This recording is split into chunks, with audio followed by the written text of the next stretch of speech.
नमस्कार।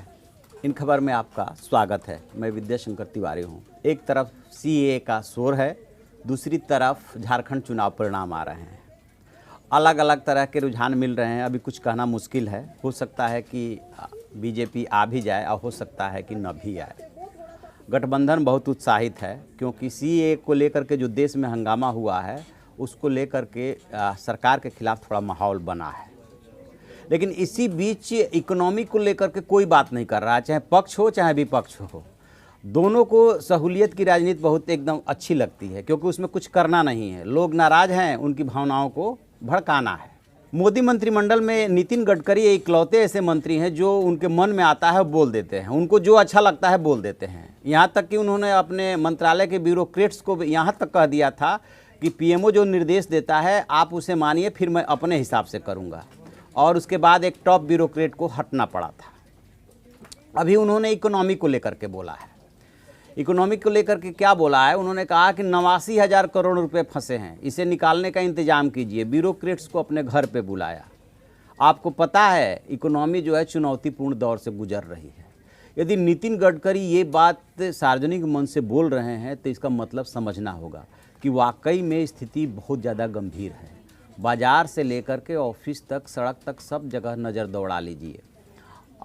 Automobile sector की तो बात पहले से ही हो रही है, एरियल सेक्टर पहले से ही जूझ रहा है। और अब यदि ये केंद्रीय मंत्री नितिन गडकरी कह रहे हैं कि 89,000 करोड़ रुपए फंसे हैं और उसको निकालने की व्यवस्था कीजिए और इकोनॉमी चुनौतीपूर्ण दौर में है, तो इसका मतलब कि वाकई में स्थिति बहुत गंभीर है। बेशक कोई माने या ना माने, लेकिन वाकई में लग रहा है इनके कहने से। वो कह रहे हैं कि मैंने अफसरों को घर पर बुलाया और बताया कि 89,000 करोड़ रुपए के कई मामले हैं। मैं आपको यह नहीं बता रहा हूं कि क्या करना है, आपको सिर्फ इतना बता रहा हूं कि देश की अर्थव्यवस्था चुनौतीपूर्ण दौर में है। एक बात और वो महत्वपूर्ण कह रहे हैं, वो कह रहे हैं कि मैंने अधिकारियों से कहा कि देश में कैश की लिक्विडिटी कम है और जल्द फैसले लिए जाने चाहिए। समझा जा रहा है कि नितिन गडकरी यह बयान विभिन्न परियोजनाओं में फंसी रकम को लेकर के उन्होंने दिया है। एक बात और बताएं कि जो 8 नवंबर 2016 को नोटबंदी हुई थी, उसके बाद अभी 1-1.5 महीने पहले एक रिपोर्ट आई थी कि जो नोट का चलन है वो जो है एकदम से ठप हो गया है। लोगों ने कैश को, बड़े नोटों को एक जगह पे इकट्ठा करके तहखाने में रख दिया है। डर के मारे उसको बाहर वो नहीं निकाल रहे हैं, यानी कि बाज़ार में वो जैसे चलना चाहिए वैसे वो नहीं आ पा रहा है। इसकी वजह से बहुत ज़्यादा इकोनॉमी पे फ़र्क पड़ा है। तो कहाँ तो नोटबंदी की गई थी कि जो कैश का ट्रांजैक्शन है उसको कम करना है, और हो रहा है ठीक उसके उल्टा, यानी कैश ज़्यादा आ गया कहाँ, बाहर, लेकिन वो तहखाने में या तिजोरी में चला गया, वो बाज़ार में सर्कुलेट नहीं कर रहा है। इसकी वजह से समस्या बढ़ी है।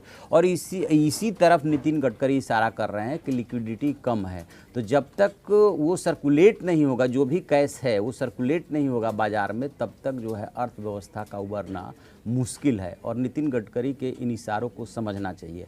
इससे पहले ये तो सिर्फ इकोनॉमी की बात हो रही है। यदि महंगाई की बात करें तो शायद ही कोई ऐसी चीज़ हो जिसकी कीमत न बढ़ी हो। अभी तक मोदी गवर्नमेंट की तारीफ इस बात के लिए की जा रही थी कि महंगाई नहीं बढ़ी है, महंगाई पे काफ़ी हद तक कंट्रोल था।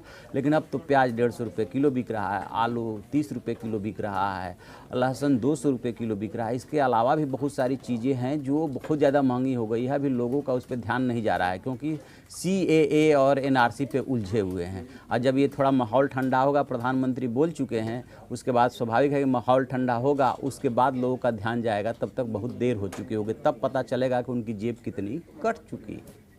देखते हैं। तो आप ऐसी खबरों के लिए देखते रहिए हमारा डिजिटल चैनल इन खबर। Thank you. इन खबर चैनल को सब्सक्राइब करें और बेल आइकन दबाना ना भूलें।